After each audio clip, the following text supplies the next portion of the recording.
তোমাদেরকে ছোট্ট একটা আমার অনুভূতি আর আমার আশপাশে মানুষের মস্তিষ্ক যা যেভাবে কাজ করে ঠিক সেটাই তোমাদেরকে তুলে ধরবো।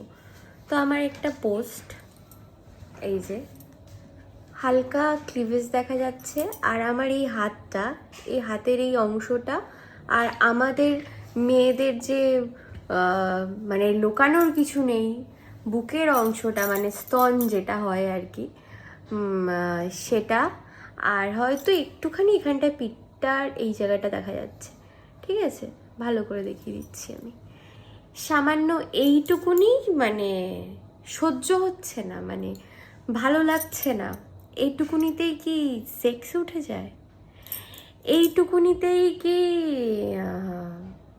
ছেলেরা এতটাই সস্তা? এতে ছেলেরা বশীভূত হয়ে যায়? ছেলেদের মান সম্মান